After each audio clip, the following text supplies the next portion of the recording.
Good afternoon, everybody. This is Phil. I'm doing a quick video on a purchase I did layaway more recently. I just fell in love with a Glock pistol I saw under the counter through the glass. And when I was allowed to see it and I was looking at it and how it felt in my hand, I was kind of taken aback by the sticker that was attached to it through the trigger guard. And I was like 680 some odd dollars, almost $700.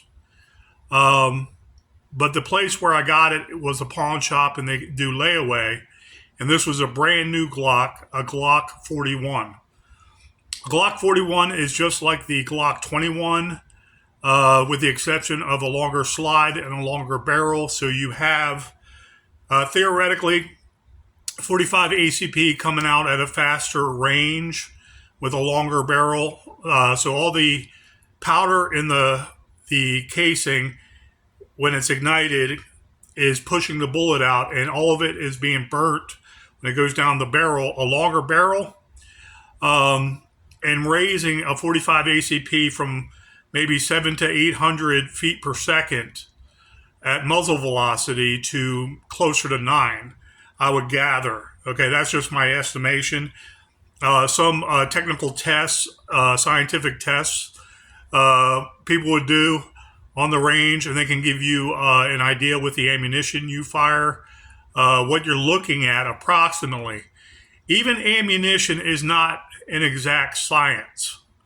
Okay, in all my years of shooting since at least 1986, okay,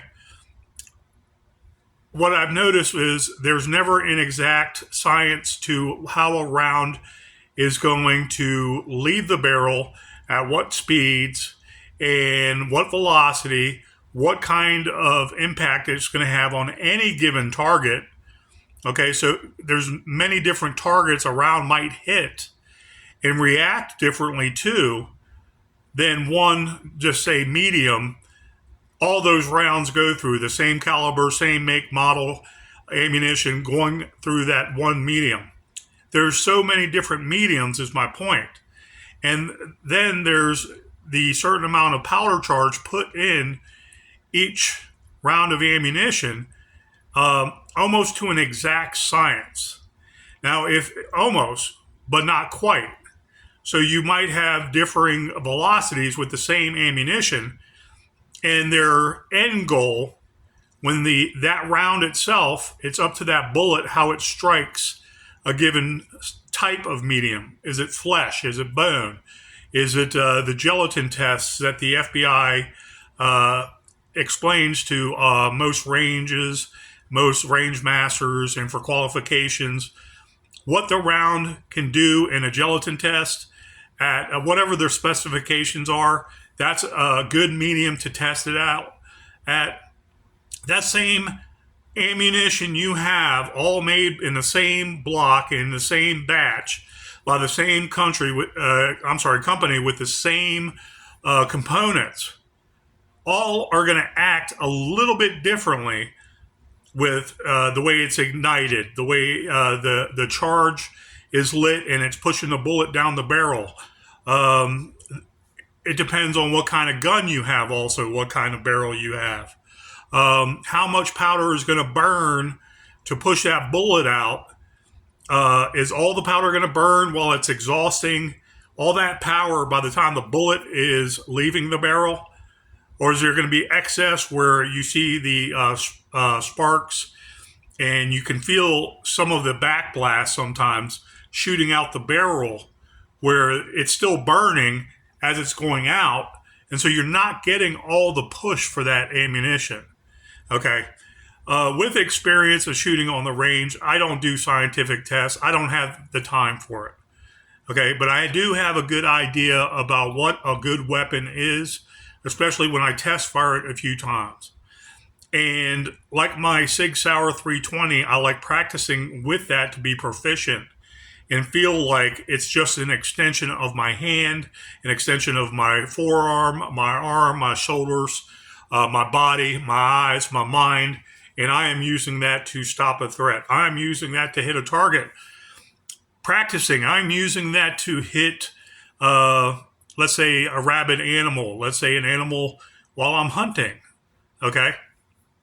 I don't suggest a 45 ACP for hunting because it's a lower velocity, though it's a big round. When it hits, I want to say most human tissue, it does a lot of damage because it's a bigger round and it doesn't have to go super fast like a 44 Magnum. Okay, 44 Magnum, 1,300 feet per second plus. Okay, some 44 Magnums regular load go up to 1,400, 1,500, probably even more.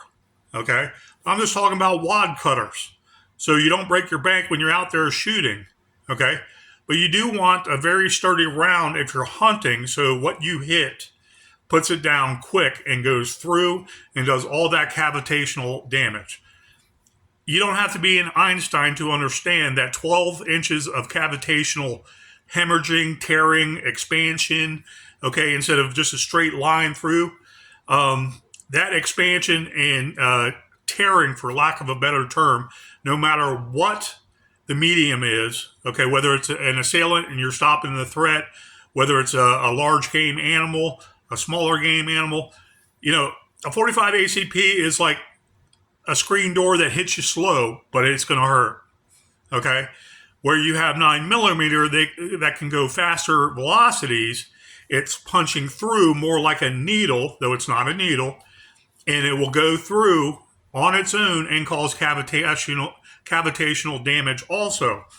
Usually at the 8 to 12 inch mark, and it starts expanding more, and all the pressure inside of that medium is being dissipated right just about past 8 inches, 12 inches or so, and it continues through, causing a lot of damage and then stopping. Okay? These are just empirical things I've noticed over the years what rounds can do, especially ball ammo. Okay? I believe in ball ammunition because it's inexpensive, it still does the job, and if you have rounds on target, it does enough to get the job done, bar none. Okay. Even with, I guess 22 is a bad example. But like if you look at 25 ACP, ball ammunition, okay, you wouldn't really have hollow points because you'd want to figure that hollow points, depending on the pistol, mind you, might cause jams, especially the older pistols. You might want to have ball ammunition in something like a 380, a 25 ACP, so it feeds well, okay? And then that ball ammunition, theoretically, because it's not going to expand, is going to go in more and then cause its damage as it's slowing down very abruptly, okay? There's empirical, I want to say knowledge, for lack of a better term, I am aware of, but I am not so technical that I'm going to go out there and buy the most expensive hollow points out there that fillet into a nice star, and the medium, whatever it is going to bleed out, and there's going to be large cavitational expansion. Now, also philosophically, you might want one of those rounds that are high tech, they call it. Even those high tech rounds are going to be a little different, each single one in each batch. It doesn't matter. Okay. The manufacturers do the best they can when they design these, of course, and they throw everything together and they keep it scientific like a lab experiment, and they continue the lab experiment with each additional round, okay?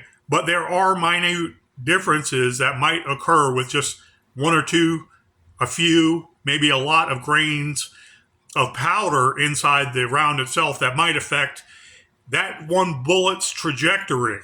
Okay, its expansion, its power, its velocity, okay, how it feels when it's being discharged and the recoil feels, so on and so forth. That's what I mean by it not being necessarily 100% scientifically, I want to say proven, for lack of a better term. There are just better ammunitions that work better almost every single time. And then you'll have that one moment where out of 1,000,000 rounds, made by one manufacturer that are usually dependable, you can find one round that is derelict. A round is whatever you want to call it. It's a bad round that was not put together, and it escaped through quality assurance's eyes and hands looking at the good quality they put out there. Okay. That being said, I know the 45 ACP is easier for me to shoot.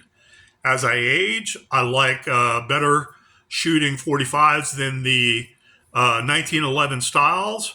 I don't like the many safeties 1911 has in general.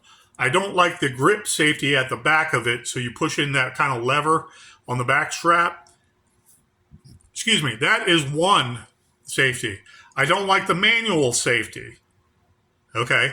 Yes, I'm assuming, because it's been a long time since I just went through 1911 training of some sort, and I believe you can have the magazine, or I'm sorry, the safety deployed and employed, and the hammer back.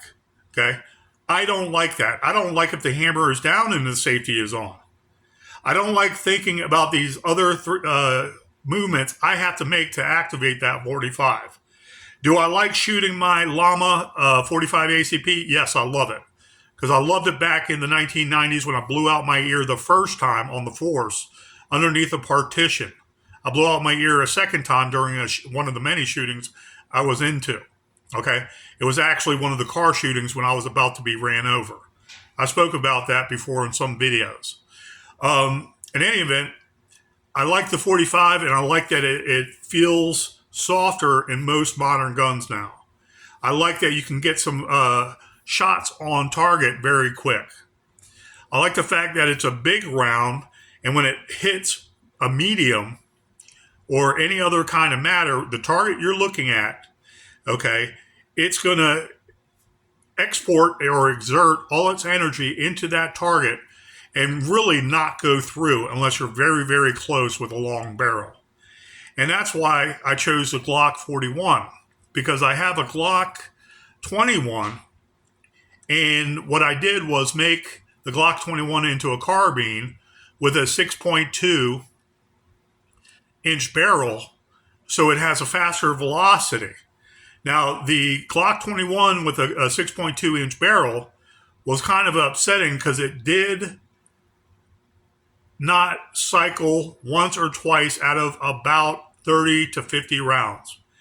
And I had concerns with that because I think with the 45 ACP, you got to get a hotter load to shoot out of a 6.2 inch barrel. Okay. That being said, when I saw this Glock 41, I saw it was like the long slide of the Glock 17s of old fame. You can't find much anymore because people love them. You have a Glock 17 with what, 5.5 inch barrel, shooting 9mm. You're getting faster velocities. The gun is still heavy enough that the recoil is not that bad. You can get a lot of rounds on targets really quick, and you're achieving your goals of making it to the target and possibly incapacitating them with the first round. So I'm looking at the Glock 41 and I'm like, oh, what is the length of that barrel? And I don't remember what the guy said, but I looked it up to make sure. I know it's a longer slide, Glock 21. Okay. I know like the Glock 17 long, the Glock 17L, the Glock 41 is like the Glock 21 ACP, but longer barrel. Okay, so I looked up some of the specs just to do this video, and it's 5.3 inch barrel, and under $700, I'm thinking more of a specialty boutique weapon that I want. I want it for self-defense. I want it for battle, go-to-war weapon. Because the magazines, it was 2 magazines, 13 rounds each of 45 ACP, and the usual 1911 is 7+1 if you're lucky. Okay? Maybe 6+1. There's smaller 1911s too. And again, I think they're beautiful guns.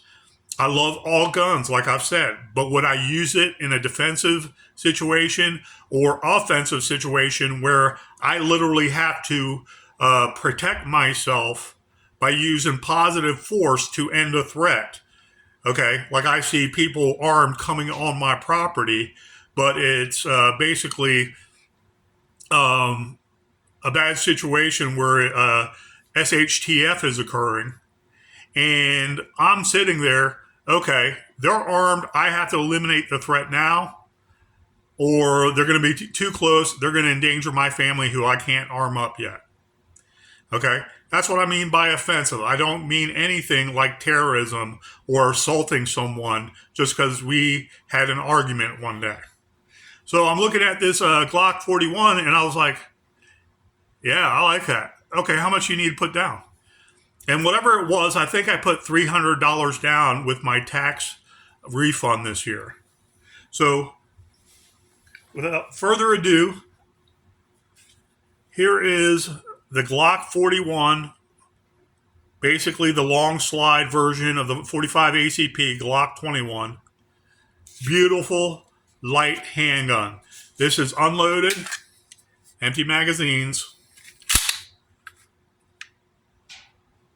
Physically and visually inspect, no ammunition. You might be able to see some light there. Okay.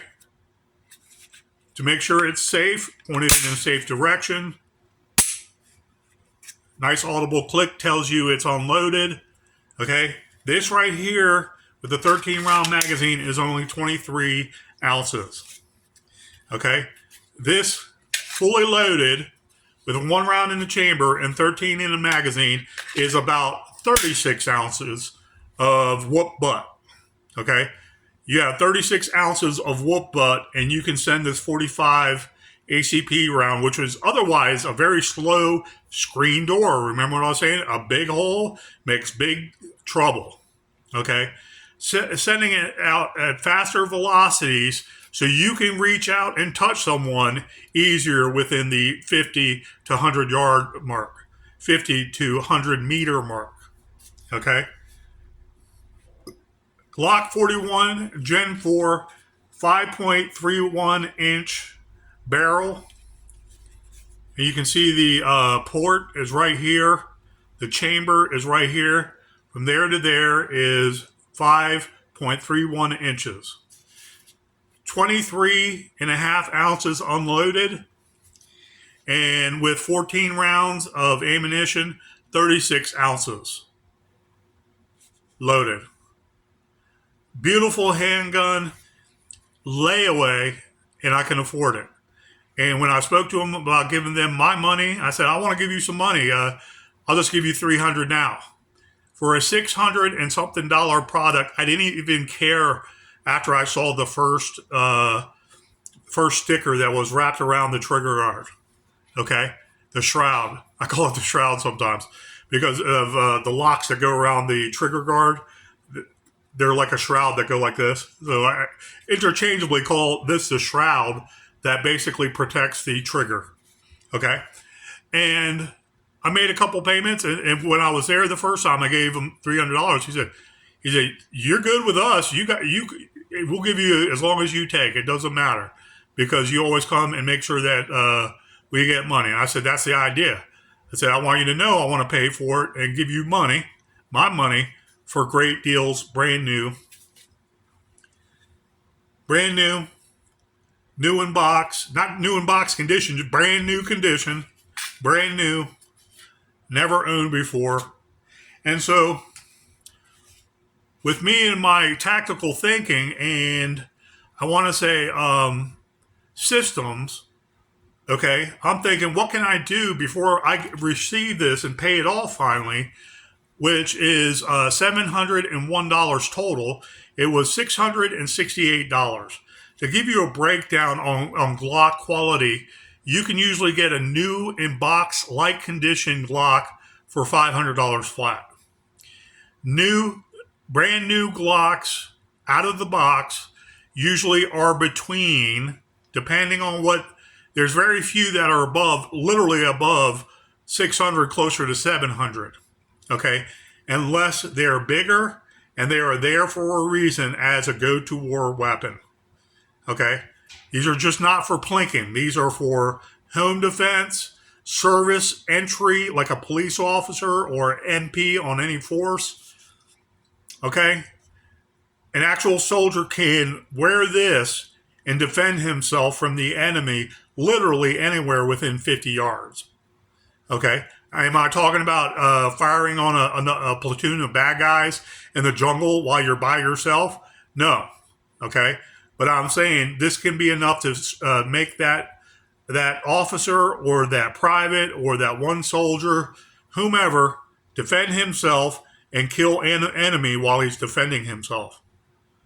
Okay? This is a service pistol above all others. 45 ACP is somewhat expensive compared to the 9mm, but it's very inexpensive to buy a little here and there and build up your arsenal so that you can use this for the rest of your life. Okay?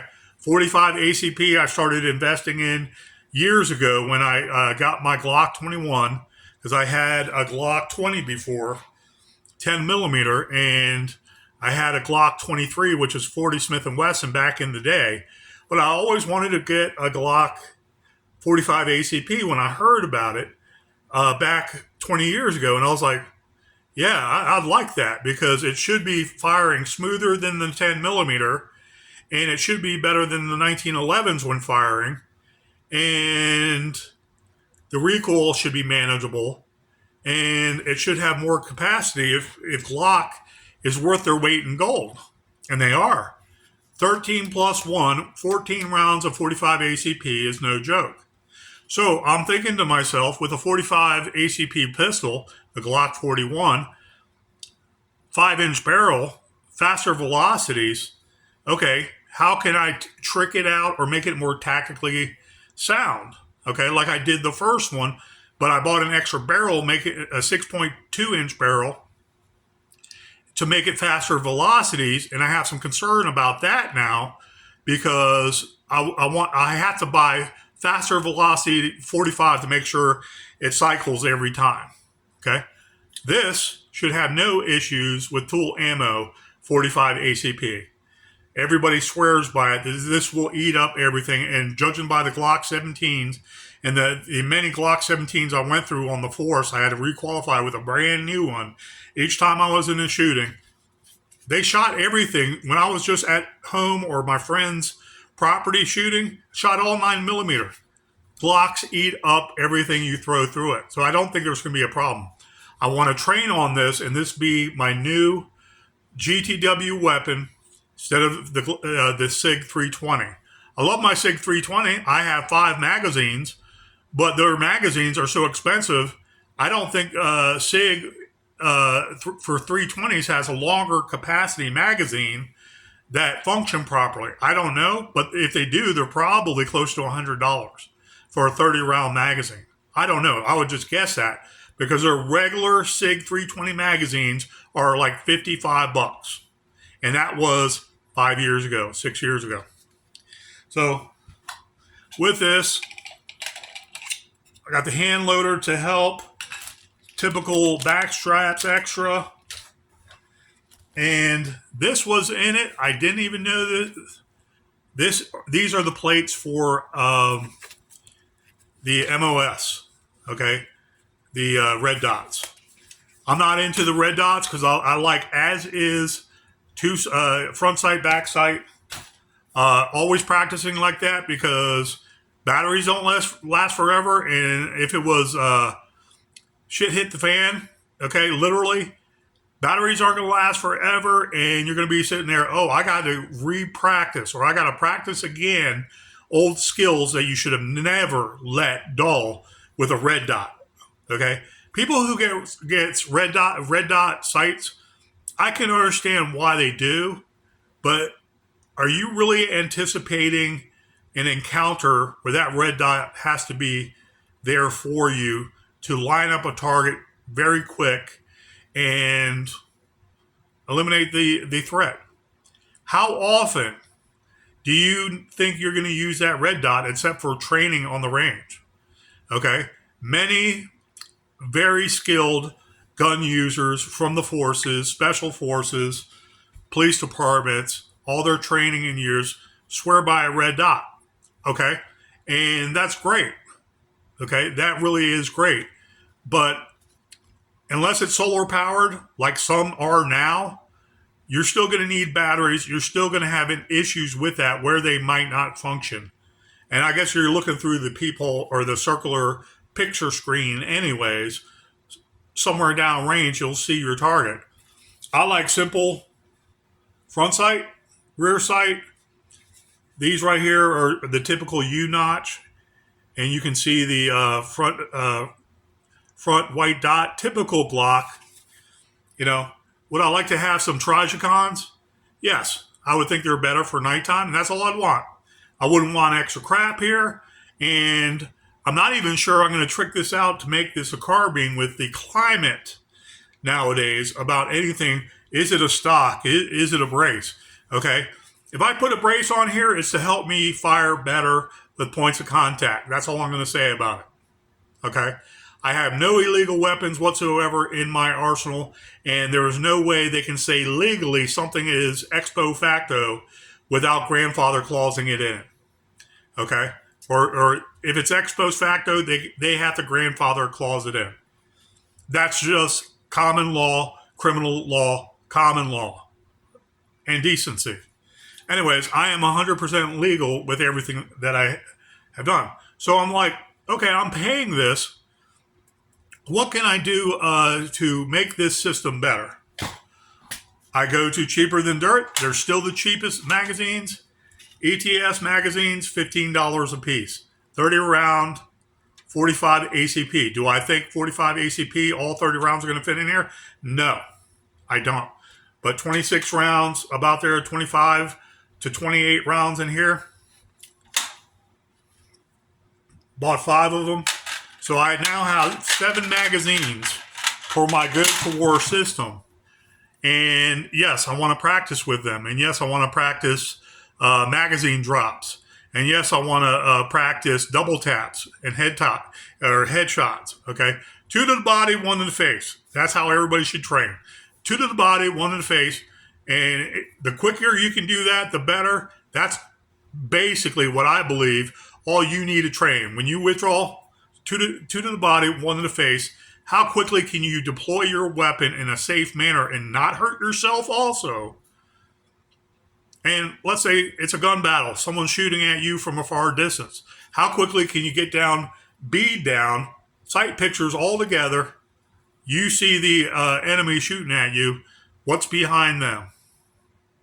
Are you tactically sound at that point? Okay? The further away that suspect is shooting at you, the more liability you have, even if you hit that suspect. Okay? Yes, you want to keep distance away, but your rounds might miss and go down range. What's way behind that suspect? I'm getting kind of philosophical here, but I love weapons and I love knowing what they can do. And I love knowing many circumstances I could train for to minimize my being surprised. Okay? And I am not an expert at any gun shootout whatsoever. Can I analyze it if it's on video? Can I analyze it? People around with phones photographing it? Can I break it down and tell who's the first person that drew a gun and shot out of a gun battle? Probably so. Most detectives can. They can break it down. Okay? But how we react in a self-defense situation, nobody can tell you how they're going to act. Nobody.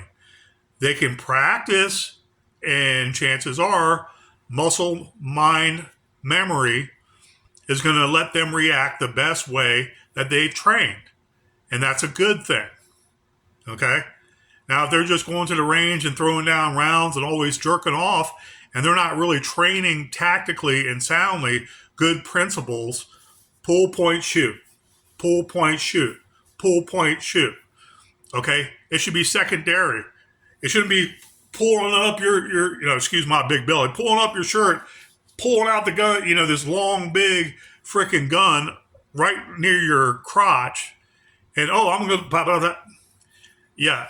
that still delays you. I'm sure the quickest person doing pancreas holstering of their pistol and side holstering, I would guarantee you side holstering is quicker. Maybe I'm wrong. I know what I'm quicker at, and I don't want anything sticking down where my belly is. I also had surgeries before, so I don't want something pressing against my belly. That's me personally. But I don't want anything whatsoever aiming at my carotid arteries or my family jewels. Okay, that being said, we all love guns, and it's how we get there, right? We have fun getting there together. Okay, well, what else? In the last 2 months on layaway, it was actually 2.5 months. I got another Recover Tactical for the Glock 21, and this is good for the Glock 41 also. Okay. Forward magazine holder that connects to this. Once it's all assembled, this magazine holder goes right here, so you can put an extra magazine. You have theoretically, you have two magazines of 30 rounds of 45 ACP at your beck and call using a brace for a go-to-war, multiple points of contact on your body, lining it up. It might be your shoulder, fingers, hands, your cheek. It might be, let's face it. Okay, the ATF isn't playing around. If we have a brace on to help us shoot, those points of contact are fine. But if we're lining it up like a rifle, they might think, okay, we're kind of usurping the idea of braces, especially on Glocks, making them subguns. It's neither here nor there. It might not be. But you own it, use it, because they should not be able, by law, to do anything to you by the ATF alone saying something when it is not codified in written law that all of Congress voted on first. Keywords, voted on first in Congress, by Congress. So I don't want to hear anything about the ATF. I really don't. I'm not doing anything illegal. None of my guns are illegal.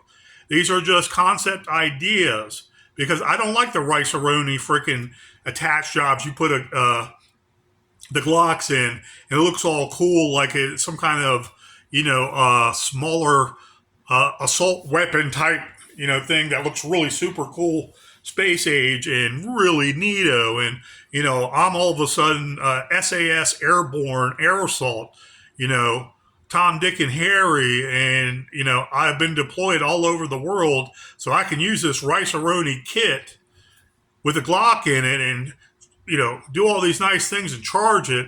And for what? To make sure that, if a person is disabled and they want to use the Roni Glock hits, more power to them. And it helps them shoot better, more power to them. But a lot of people throw that stuff together because they are really out on a limb thinking they're tactical and it looks really badass. I'd rather be badass with a simple Glock, many magazines, and I know this Glock works every single time, like all my Glock 17s. Okay? Like my most recent Glock 17 with the flux brace. My most recent Glock 21 worked pretty well, but it was a 45 ACP round issue.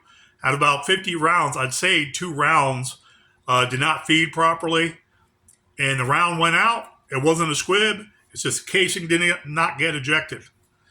That's pretty much what happened. So, that being said, I am very glad today, if you want to call it package day, there are systems out there you can afford the more expensive guns. I don't want a Walther PPK. I don't want a Walther, a badass gun, polymer lower of some sort. I don't want an HK of some sort, okay? Like the HK P7s or whatever they were. I thought they were cool back then when I was a police officer, but there were only 7+1 rounds of 9mm with that squeeze cocker. It's like, it looked cool. Everybody wanted to get it at the time to compete with Glock. And what did you have? You had the Glock 17. You had the H&K P7. You had the Ruger P89s and what have you. And what else? There was a Sig Sauer 226, I believe. and they were competing all against each other. And it's like all those very expensive ones compared to the Glock. Give me a Glock anytime. I like the Glocks, but I love all weapons, and I want to be proficient in all weapons. And I love my Sig 320. I got a steal on that years ago. It was layaway also. It might have been about 400 and something bucks, almost $500. Didn't break my bank because it was layaway also. And I got so good at shooting that. I love that undulating, wavy feeling when you're doing double taps and rapid taps. So I was like, man, that's better than my Glock back then. So I know Glock quality works. You got to break it in. You gotta work it to make it work. Okay, no limp wristing. All Glocks and most guns also, if you limp wrist it while you're shooting, you don't have a good grip on it. It stovepipes. Okay, that's just historical fact of the type of guns that Glocks have made. So you practice at it religiously, and it's your go-to-war weapon that will work religiously. Practice, practice, practice. So, anyways, those deals are out there. Try to look for them and do layaway. You know, yeah, $700 out the door is a big chunk if you buy it right there and then. When you see it right there and then, do layaway. This is going to be my new service weapon. I will wear either open carry or concealed when I go hiking around the community. Beautiful, light, 36 ounces with 14 rounds of 45 ACP in here. And you got a little bit more velocity, so you can reach out to 50 yards, not the usual 25 yards. Can't go wrong with this. I don't want an H&K. I don't want Walther. I don't want any high-tech freaking CZ guns. Extra, if I can get them cheap, I might. But not for go to war. I'm going to use it. This is what my heart desires for all my protection. Beautiful. Glock 41, light as a feather. Light as a feather. Okay? Again, this is unloaded. Light as a feather. 36 ounces fully loaded. Really? Okay, so what is that? 2 pounds. 2 pounds. 2 pounds. 12 ounces. But it's still light. 23 ounces right here and there. Less than 2 pounds. If I remember correctly. 16. Anyways. A little over 2 pounds fully loaded. Here you go. Okay. 23 ounces of whoop butt and fully loaded 36 and a half ounces.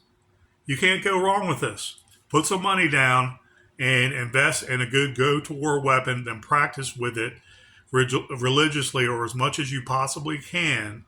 That's not going to break your bank. Use what works in this and rely on it for probably the next 100 years. I love it, and it was a great deal. Anyways, guys, I'm bloviating because I had a coffee earlier.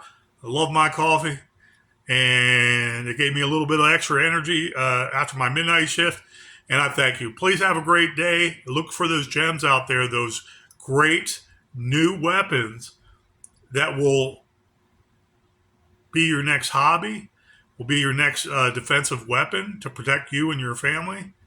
Okay? Or you might just use it to go hunting and make sport of it. They are out there. Look for layaway sales. Anyways, thank you guys. Have a great day.